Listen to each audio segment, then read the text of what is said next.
नारायण नारायण।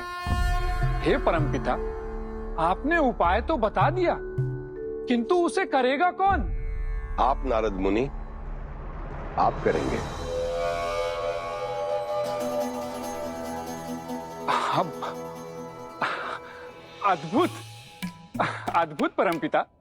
आप देखिए, मैं अपना हर कार्य मन में आनंद और मुख पर मुस्कान के साथ करता हूं, और नियति के संचालन में प्रभु श्री हरि मेरा उपयोग करते हैं, किंतु साक्षात महादेव के अंश श्री हनुमान के साथ ये नहीं नहीं नहीं नहीं नहीं, नहीं।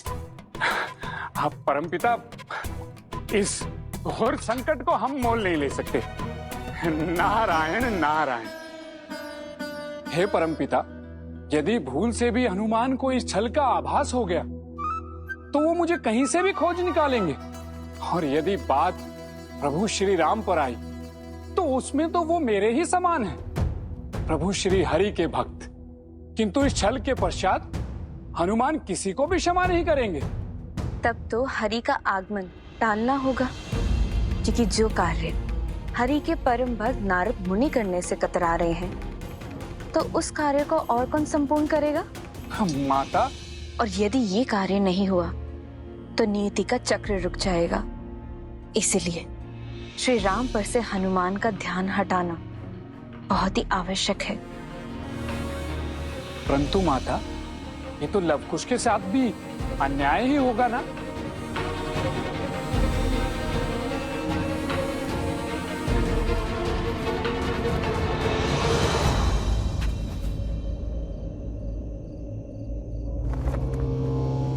देवामिद बहुत बड़ा पितृभक्त है। वो अपने पिता को ईश्वर के समान पूजता है। वो राजा तो बन गया, किंतु उसकी दरिद्र प्रजा संसार को उपहार के रूप में बांटी जाती है।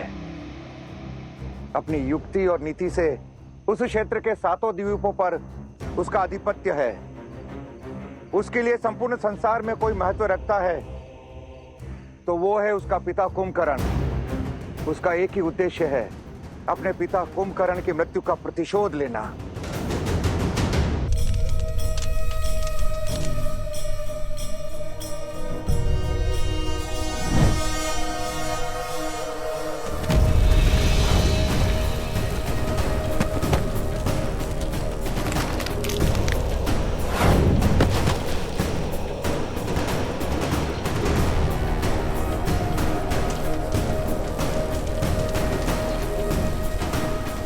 पिताश्री। किंतु कुंभकर्ण उसकी माता करकोटी का दूसरा पति था। देवामित के पिता अनुलोमा को महाराज दशरथ ने देवासुर संग्राम में मार गिराया था।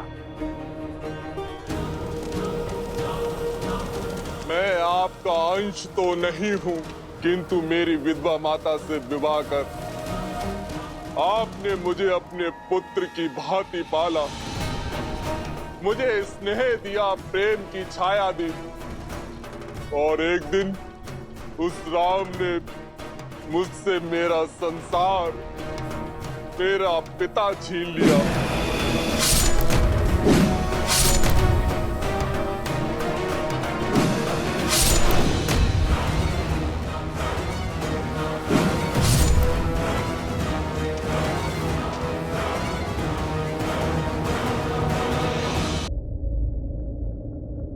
उस दुष्ट को दंड देना सरल नहीं होगा।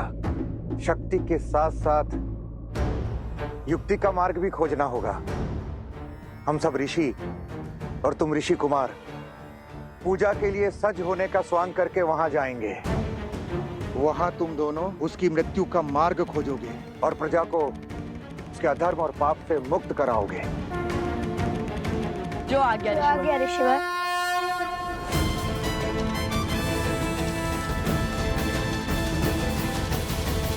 आपने तो अपना अनुज धर्म निभाया, अपने भाई की आज्ञा का पालन करने के लिए अपने जीवन का बलिदान दे दिया।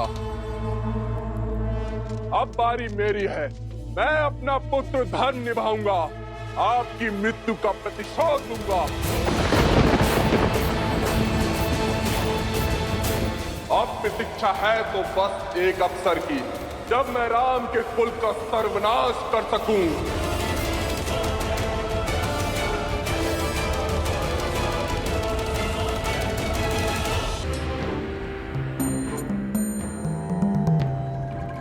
रामदेव ऋषि। आंसू पूछो देवामित। अश्रु भविष्य और लक्ष्य दोनों को धूमिल कर देता है। रोते ही रहोगे तो आगे कैसे बढ़ोगे? तो वो क्या है, कभी कभी सत्य समक्ष होता है, किंतु हम अपने भावों के भंवर में, दुख और कष्ट में उसे देख ही नहीं पाते। अपनी दृष्टि स्पष्ट करो और देखो, अवसर समक्ष है। बढ़ जाओ प्रतिशोध के मार्ग पर आगे। सहायता की मनसा से आए हो तो पहेलियां मत बुझाओ। यदि मुझ में आपकी बात का सार समझने जितनी बुद्धि होती तो मैं इस क्षेत्र नहीं, संपूर्ण संसार का महाराज होता। इसलिए राजनीति छोड़िए, जो कहना है स्पष्ट कहिए। मेरी बात और उसका सार केवल इतना सा है कि पिता ने पिता का अंत किया, तो क्यों ना इस बार प्रतिशोध पूर्ति के लिए पुत्र पुत्रों का संहार करते। नियति ने अवसर दिया है, चूको मत। तुम्हें ज्ञात नहीं होगा, किंतु मुझे है। जब तुम एक बालक थे तो तुमने एक पक्षी की रक्षा की थी, उसके प्राण बचाए थे, और उसी कर्म का फल देने आज मैं ब्रह्मदेव के आदेश से यहाँ आया हूँ। फिर भी यदि तुम्हें नारद राजनेता लगता है तो जाने दो। नारायण नारायण। अरे दुखिए नारद मुनि, आप तो बुरा मान गए। आप अपने पधारने का प्रयोजन बताइए। तो सुनो, अयोध्यापति श्री राम के पुत्र लव और कुश अगस्त्य ऋषि के साथ किसी और आ रहे हैं।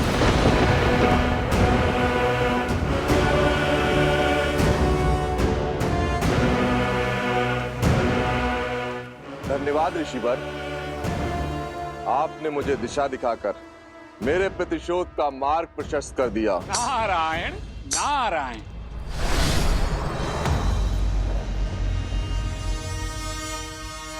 दीर्घबाहु, दुर्पाक्ष, कायासुर, भर्मासुर, तुम सब ने अपने तप से देवताओं से असंभव वरदान प्राप्त किए हैं। अब उनके उपयोग का समय आ गया है। जाओ, लवकुश और अगस्त ऋषि, जैसे ही वो मिले उन्हें बंदी बनाकर मेरे समक्ष लाओ। फिर ये कुंभकर्ण का पुत्र राम के पुत्रों को ऐसी मृत्यु देगा जिसे देखकर संपूर्ण संसार कांप उठेगा। रघुवंश के नाश का शंखनाद होने को है। लवकुश की मृतदेह के साथ राम को संदेश भेजूंगा, उसे उनके कुल के अंत की सूचना दूंगा।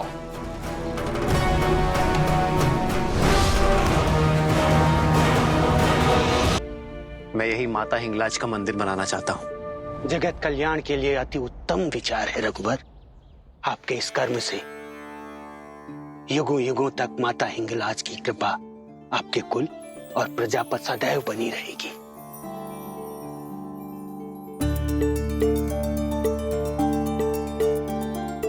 हे माता, मेरे भरत को शक्ति और संबल देना।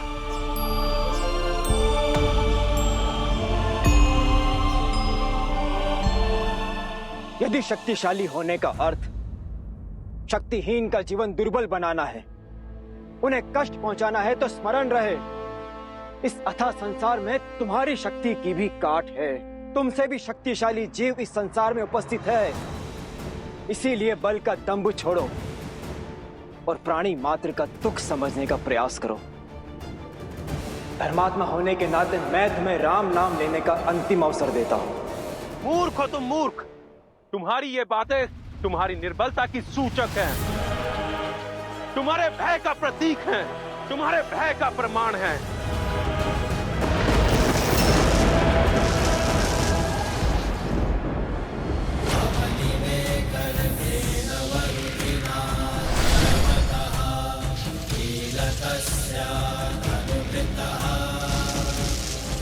भय का नहीं, सत्य का प्रमाण है। जय सिया राम।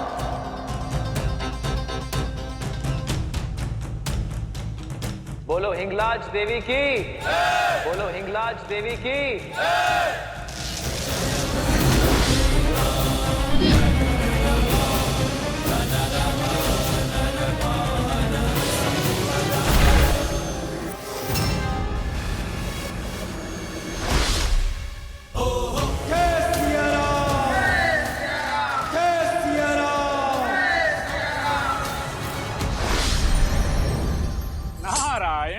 नारायण।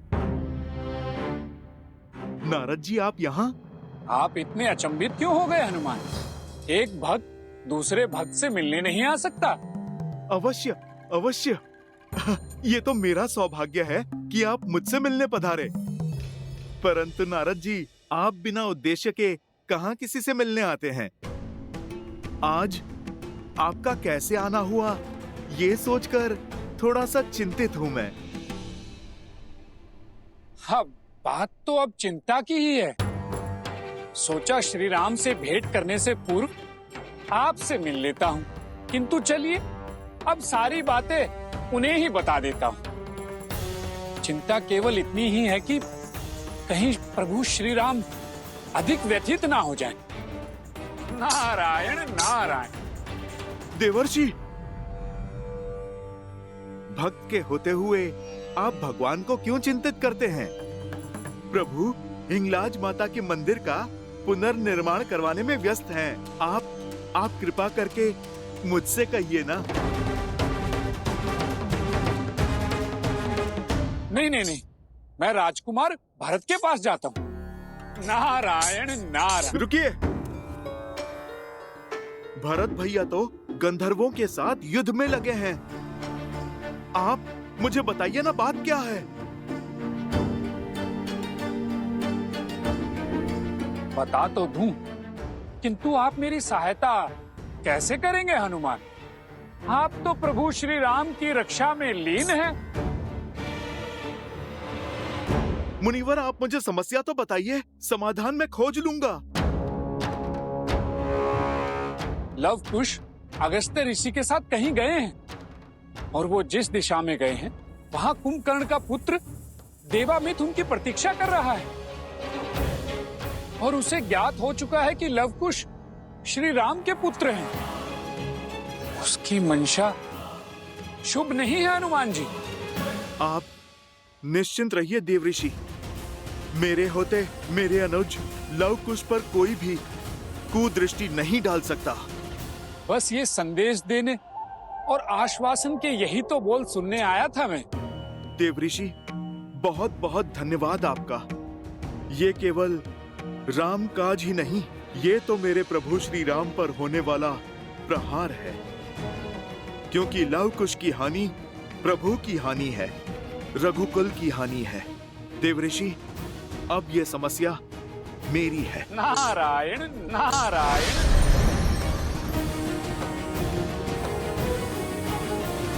चलो हम चारों सभी द्वारों की रक्षा करते हैं।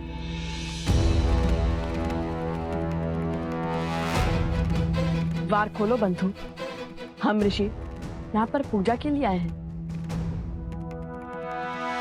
हमें यहीं से हर ओर दृष्टि रखनी चाहिए। आसमान से सब स्पष्ट दिखाई देगा। राम के पुत्र हैं, इतने मूर्ख नहीं हैं जो सीधा द्वार से आएंगे।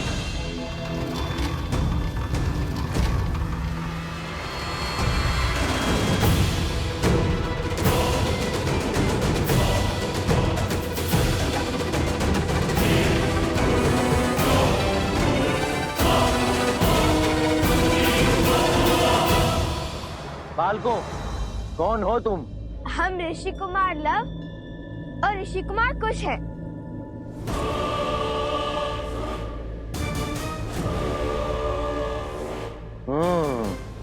लव, कुश, यही तो हैं वो दोनों। घेर लो इन्हें, सभी द्वार बंद करो, भागने ना पाए। ये क्या हुआ? भैया, कहीं मैंने ऋषि कुमार के स्थान पर राजकुमार तो नहीं बोल दिया? नहीं। तो फिर ये हमें बंदी क्यों बना रहे हैं?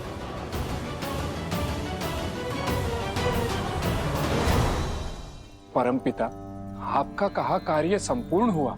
एक और कुंभकर्ण के पुत्र को लवकुश का भेद बता दिया, और दूसरी ओर हनुमान को भी उन पर आए संकट के विषय में सूचित कर दिया।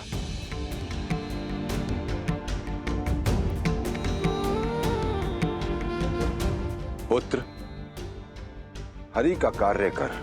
तुम्हारी आंखों में अश्रु क्यों? मुख पर पश्चाताप की पीड़ा क्यों? तुमने जो किया है वह अति आवश्यक था। हनुमान को श्री राम से पृथक करने का केवल एक यही मार्ग था, और यदि श्री राम हनुमान से पृथक नहीं हुए तो?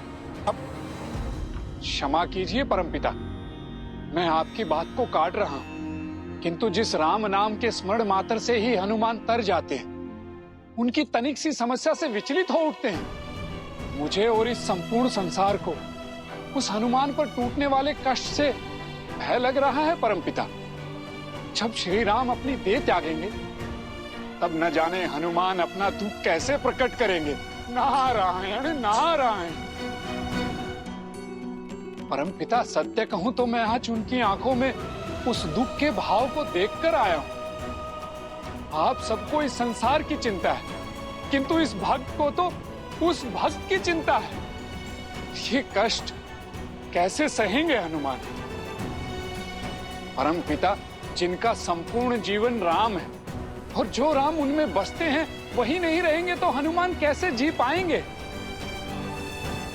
कैसे अपना जीवन चक्र संपूर्ण कर पाएंगे? नारायण नारायण।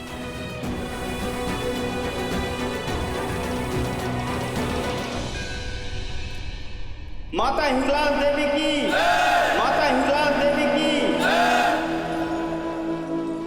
चलो, उचित ही हुआ। अब तुम्हारे अंत का शुभारंभ करते हैं।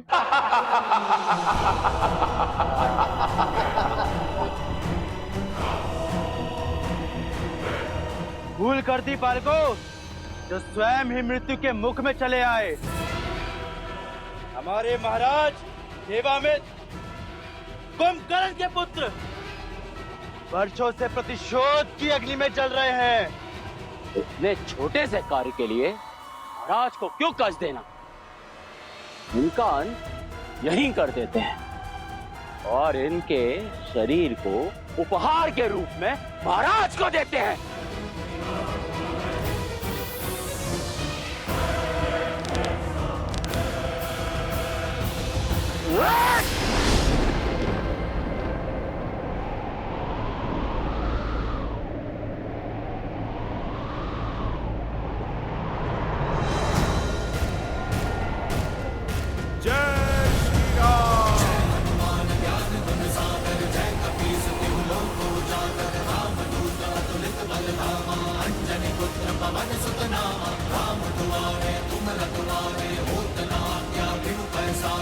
किसने साहस किया सिया राम पुत्र लव कुश को हाथ लगाने का?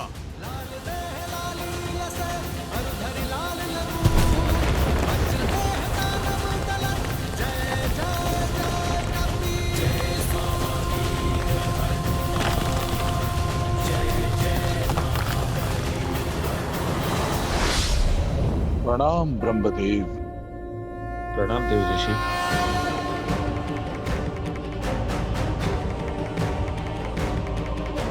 ब्रह्मदेव, हनुमान जी लव कुश की सहायता के लिए पहुंच गए हैं और एक एक कर सभी असुरों का अंत कर रहे हैं। नारायण नारायण। अर्थात अधर्म के विध्वंस का आरंभ हो भी चुका है। बस हनुमान जी के लौटने से पूर्व श्री राम अयोध्या पहुंच जाए, अन्यथा परमपिता की योजना और मेरा प्रयास दोनों ही विफल हो जाएंगे।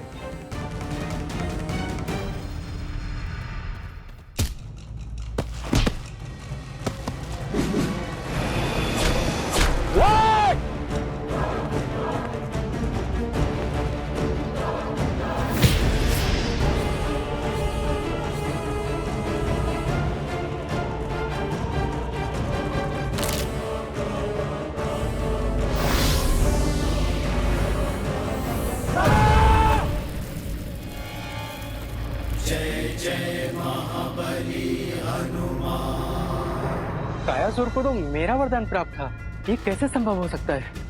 जहां राम भक्त हनुमान, वहां सब संभव है सूर्यदेव।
दुर्गम काज जगत के जेते सुगम अनुग्रह तुम देते और मनोरथ जो कोई लावे सोई अमित जीवन फल पावे चला इंद्रजीत अतुलित जो था बंधु निधन सुनी उपजा क्रोधा कपि देखा तारुण भट आवा टटकाई कर दारु धावा। तो दुर्पाक्ष को तो मेरे वरदान की ढाल प्राप्त है। नारायण नारायण।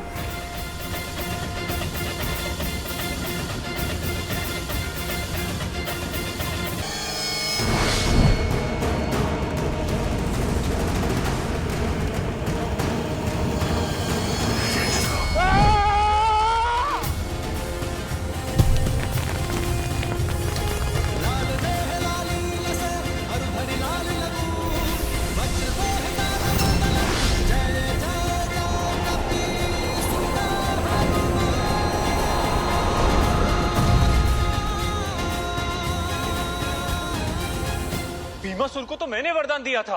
अर्थात सभी देवताओं के वरदान हनुमान जी के एक प्रहार के आगे परास्त हो गए। नारायण नारायण। जो असुर हम देवताओं द्वारा प्रदान किए कवच धारण कर युद्ध भूमि में उतरे थे, उन्हें एक एक कर हनुमान जी धूल में मिला रहे। मुझे तो है उन वरदानों का जो हनुमान जी को हमने बालपन में दिए थे। यह कहीं अधिकार देकर खुद हम पर भारी न पड़ जाए। जिन तीनों लोकों के संचालन का उत्तरदायित्व हम देवताओं पर है, आज वो तीनों लोक हनुमान जी की मुट्ठी में है। वो स्वयं रुद्र का स्वरूप है। हम चाहकर भी उनका कुछ नहीं बिगाड़ सकते। शांत हो जाइए आप सब, धैर्य रखिए और ये आस भी कि हनुमान अपने बल का प्रयोग करते रहें, बुद्धि का नहीं। क्योंकि यदि उनकी बुद्धि चली कि उन्हें हमारी छल का आभास हो जाएगा, अर्थात ज्ञात हो जाएगा कि हमने ही उन्हें श्री राम से पृथक करने का प्रयास किया है। यदि ऐसा हुआ तो नारायण नारायण। गुरुदेव आयुष्मान भव। हनुमान जी, आपको तो पिताश्री के साथ होना चाहिए था। मैं तो प्रभु के साथ ही था। वो तो देव ऋषि नारद ने मुझे आकर बताया कि आप दोनों संकट में हैं। बस मैं आप दोनों को बचाने मेरे प्रभु से दूर चला आया। यदि मैं प्रभु से पूछता तो प्रभु भी मुझे यही आज्ञा देते। प्रभु तो हिंगलाज माता के मंदिर की स्थापना करके अयोध्या के लिए प्रस्थान कर चुके होंगे। मैं मार्ग में ही प्रभु के साथ हो लूंगा। चलिए, उचित ही हुआ जो आप यहाँ आ गए। आपसे भेंट भी हो गई हमारी। किंतु एक बात समझ नहीं आई कि हम पर आक्रमण होने से पहले देव ऋषि को ज्ञात कैसे हुआ? ये श्री राम का पुत्र है ना कुश। ये बड़ा ही अबोध है, किंतु इसकी बुद्धि बड़ी तीव्र है। ये मुझे फंसाकर ही मानेगा। नारायण नारायण। नारद, उसी का सब उसी का किया जा रहा है। पहले तो स्वयं आकर हमारे महाराज को इन दोनों का सत्य बताया, किंतु ये नहीं बताया कि हनुमान भी उनके साथ है। ये हमें घेर कर मारने का षड्यंत्र था उस नारद का।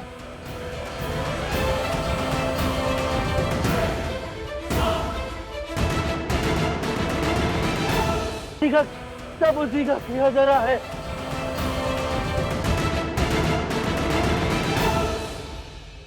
मैं तो हर ओर से फंस गया।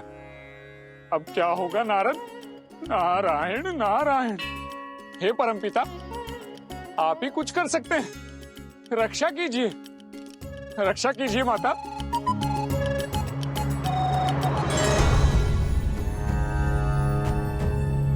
मुझे तो किसी घोर अनिष्ट का आभास हो रहा है। नहीं नहीं, ये कदाचित अपनी अंतिम श्वास में यूं ही कुछ बड़बड़ा गया। मृत्यु यदि समीप हो तो अधर्मी ऐसी ही बातें करते हैं। क्या आपको मेरी सेवा की आवश्यकता है? वो क्या है ना, जब प्रभु मंदिर में थे तब तक मन चिंता मुक्त था, किंतु अब जब प्रभु अयोध्या के लिए निकल चुके हैं तो मेरा हृदय घबरा रहा है। मुझे शीघ्रातिशीघ्र प्रभु के पास पहुंचना है। हाँ हाँ, आप अवश्य जाइए हनुमान जी। वैसे भी ऋषिवर ने उस दुष्ट देवामित्र का दंत का दायित्व हमें सौंपा है और उसे संपूर्ण भी हम ही करेंगे। पहले समझाएंगे, यदि न माना तो उसे समाप्त कर देंगे।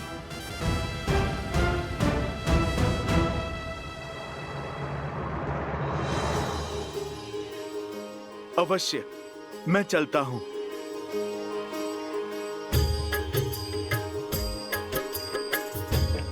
आज्ञा दीजिए। आयुष्मान भव।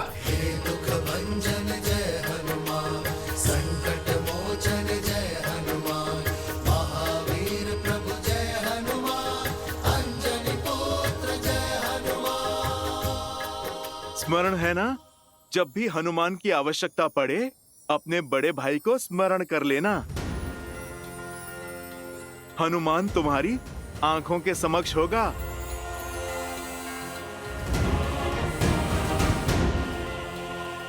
जय श्री राम। जय जय पवन पुत्र हनुमान, बजरंग बली हनुमान, जय जय महाबली हनुमान।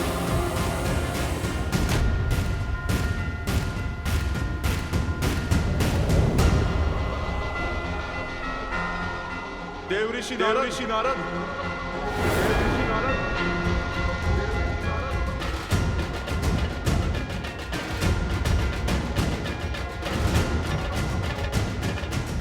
देव ऋषि नारद। देव ऋषि नारद, हनुमान जी को अब आप ही रोक सकते हैं। जाइए और रोकिए उन्हें। नहीं नहीं, वो पवन पुत्र हैं, रुद्र रूप है, ना जाने वो क्या ही कर दे। अब तो मुझे केवल एक ही भाव बचा सकता है, प्रभु की शरण। प्रभु की शरण? तो आप क्या पृथ्वी पर जाने वाले हैं? नहीं नहीं, नंदनवन में। नंदनवन? कहीं भी जाओ, ना हनुमान की दृष्टि से बच पाओगे और ना ही उनके प्रश्नों से। हाँ, उचित होगा कि आप स्वयं जाके उन्हें सत्य बता दें और उन्हें समझाने का प्रयास करें, क्योंकि आप ब्रह्मांड के किसी भी कोने में क्यों ना हो, वो आपको खोज ही लेंगे।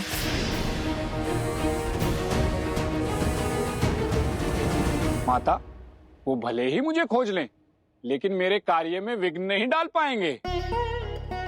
उन्हें बिना उत्तर पाए ही लौटना होगा। नारायण नारायण।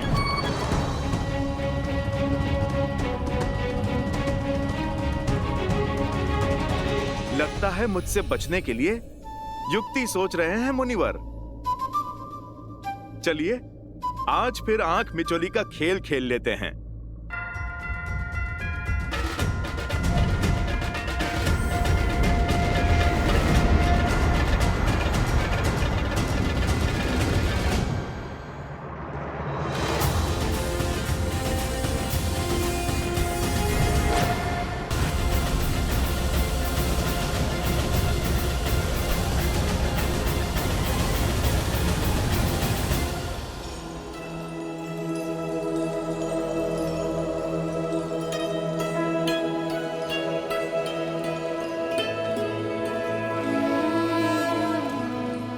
नारायण नारायण।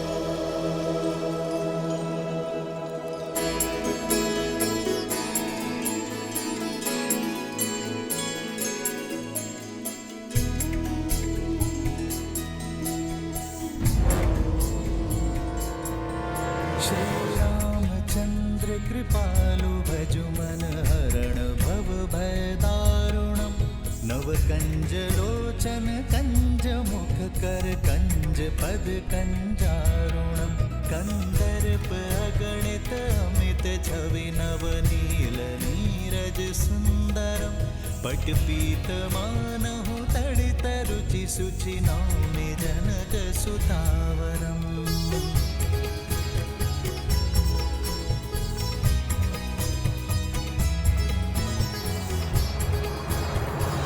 युक्ति तो अद्भुत निकाली है नारद ने।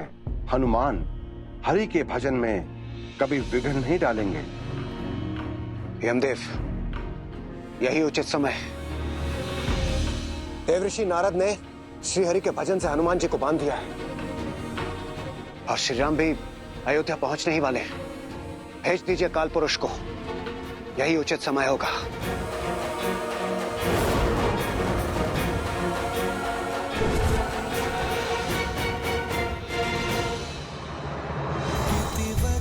तुलसीदास शंकर शेष मुनि मन रंजनम मम हृदय कुंज निवास कुरु कामानि खल दल गंजन। एक भक्त ने दूसरे भक्त को रोकने के लिए भगवान का ही सहारा लिया है। अद्भुत चतुराई है आप में देवर्षि नारद। अब क्या करोगे मेरे हनुमान?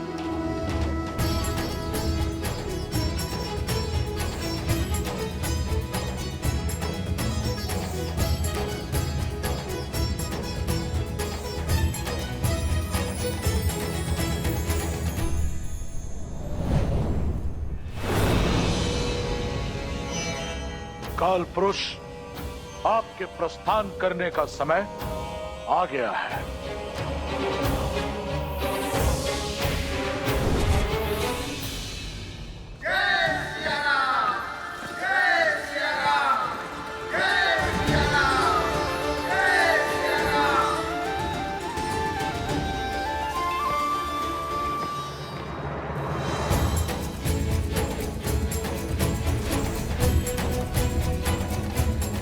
प्रभु, प्रभु अयोध्या पहुंच गए?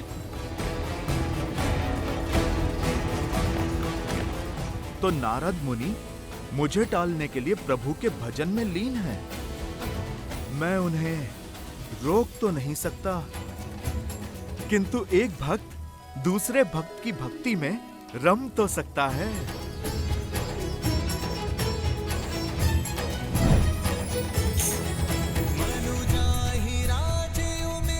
अच्छा, तो इन्हें लगता है मुझसे अधिक स्तुति कर पाएंगे ये।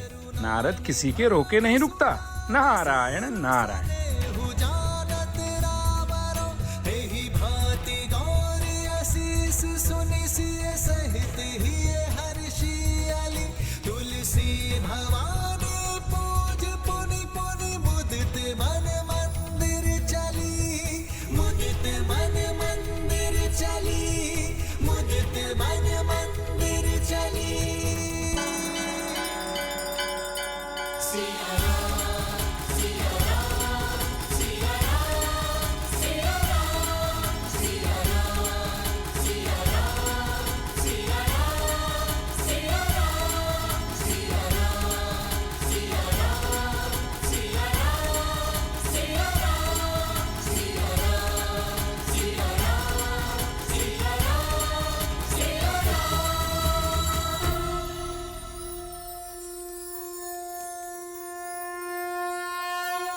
लीजिए, बुद्धि के धनी हनुमान ने इस संकट का हल खोज ही लिया है।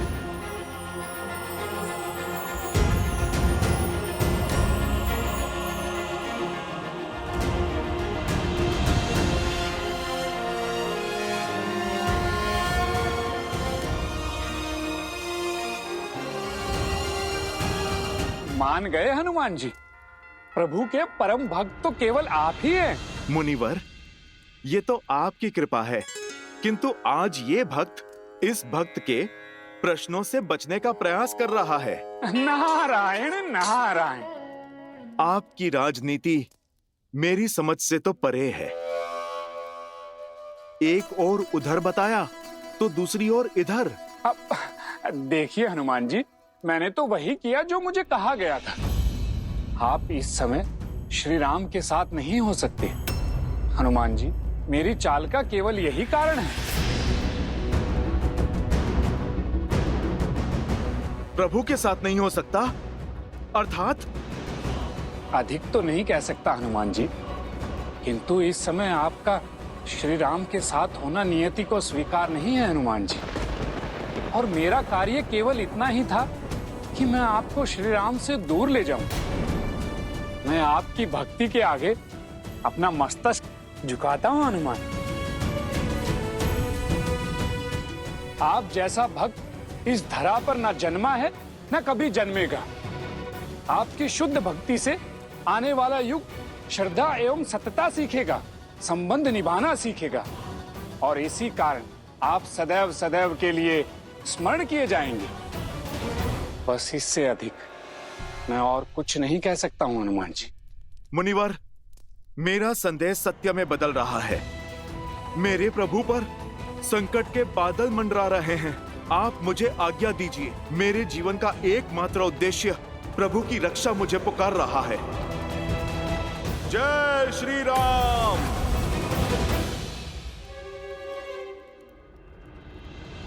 प्रभु,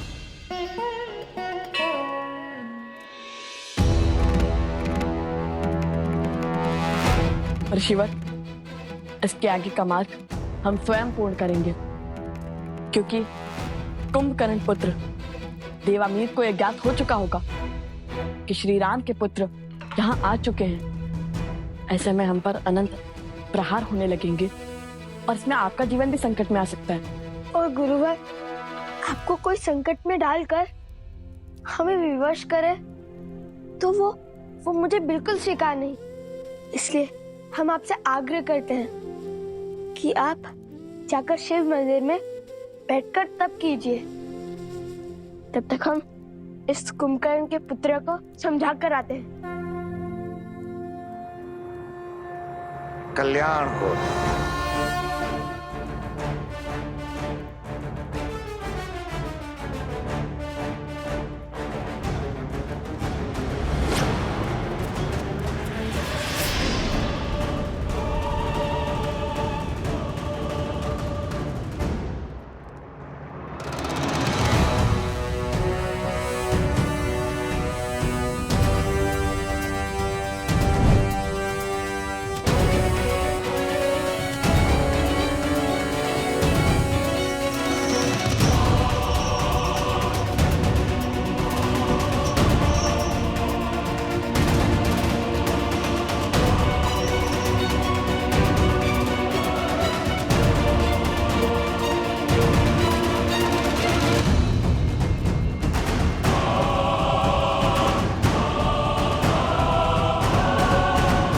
चिंता की कोई बात नहीं है मां। लवकुश सकुशल है और भरत पर भी कोई संकट नहीं है। मेरे भरत ने युद्ध जीत लिया है और मैंने भरत को उसी क्षेत्र में उसके 2 पुत्रों के नाम से राज्य तक्षशिला और पुष्कलवती स्थापित करने का आदेश दे दिया है। राज्य के निर्माण के पश्चात वो लौट आएगा मां।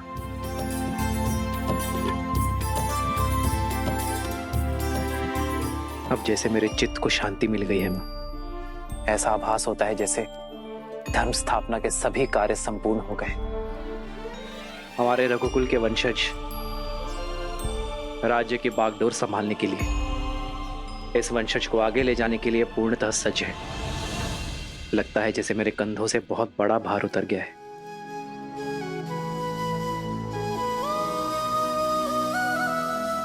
श्री राम श्री राम श्री राम श्री